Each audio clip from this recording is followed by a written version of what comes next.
So maybe we start with the thing that you gave, more or less picture-free medium of a lot of pictures. Normally it's based on sound, but you put it on a movie. That's very brave. Maybe you can say something about the idea behind that.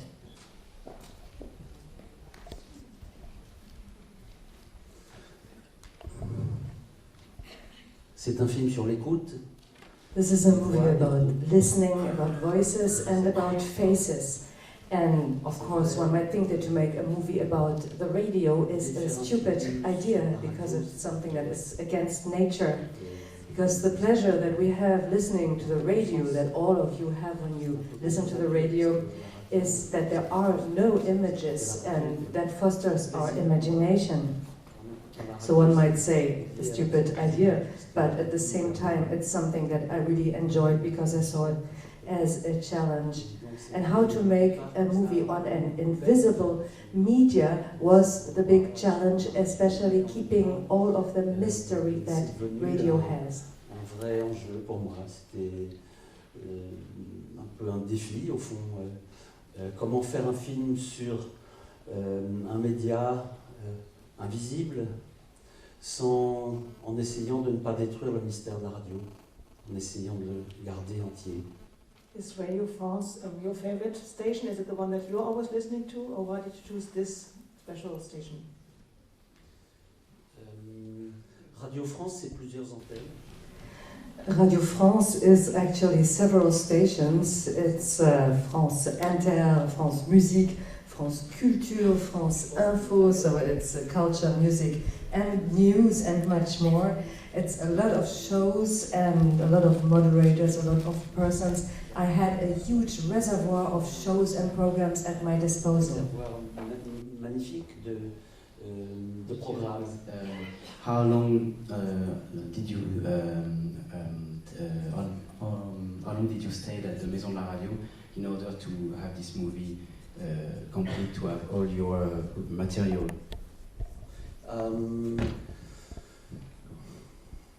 We shot during 6 months, but not every day, of course.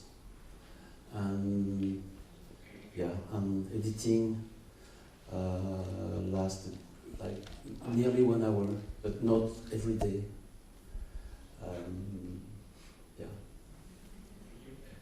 Being a filmmaker in the first place and being there for 6 months, did you find anything that is typical for radio people, for people who work at the radio, that you could say, no, that's typical for, I don't know, journalists who have work at the radio when you were there?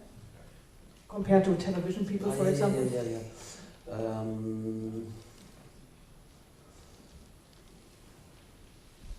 Je crois que les gens qui font la radio ont un I think radio journalists and people who work in radio have a real pleasure. They love their work, and it's something that you can see and that you can feel every day. Also, they are totally committed to what they do. They are very far from being amateurs. Maybe it's because they have their finger on the pulse of the world, and they receive info and news every second, and everything comes in really burning hot, and they take the temperature of the world on a daily basis. I think the main difference to TV journalists is that they don't have that arrogance. Et peut-être qu'à la différence des gens de télévision, ils sont pas dans la même arrogance. Et oui. Les chaînes de Radio France ne sont pas invités à la télévision. Many of the guests in radio shows never show up on TV and are never invited on TV. On the radio you have special dedicated shows on philosophy, on cooking, on architecture, on painting, on all human activities. And I don't think you can say the same thing for TV. And as we know, print is dying or almost dying, and television is also almost dying. But what about radio for the future? Because it seems like listeners are more loyal to the stations than, for example, viewers of a TV station. Can it be that radio is also a medium of the future because we just all stick to radio and we use it together with the internet and other new media? Je ne peux pas vous répondre. Je ne sais pas. J'ai fait un I didn't film. get you this. J'ai fait un film. Well, I can tell you that I'm not a sociologist and I don't really know that. I did not make that movie in order to show how much I know, just in order to start from things I did not know and have all the pleasure of discovering things. Quand je commence un film, je dis toujours the less I know, the better I feel. When I start a film, the less I know, the better I feel. Ça veut dire que il ne s'agit pas de That means that I don't want to make a long speech about the radio. It just means that I made a film about sound, about listening, and I think that's already saying a lot. c'est déjà pas mal. Okay, there was another question. Oui, vous avez déjà. My question was already answered in part because I wanted to ask you about the editing. One can sense that that is a very important factor in your movie. And I read that you are doing the editing on your own, maybe with your assistants. Can you maybe tell us something about that? C'est le 6e film que je monte tout seul. J'ai un ou deux assistants au début pour synchroniser. This is already the 6th film that I edit on my own. Sometimes I have 1 or 2 assistants, especially in the beginning, to synchronize the raw footage. But then afterwards I work on my own, and I like that, the solitary work. It gives me so much pleasure, in fact, that I don't want to share it. I like being alone with myself almost until the very end, but sometimes I do ask somebody from outside to come and cast a look with an objective eye. Quelqu'un de venir pour avoir un regard extérieur, mais c'est assez peu fréquent et j'aime bien ce travail solitaire. I would like to thank you for staying here and talking to us. Thank you very much.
There's a question.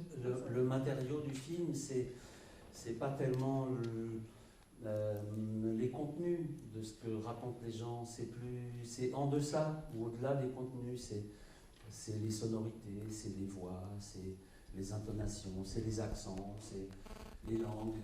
On entend là différentes langues, différentes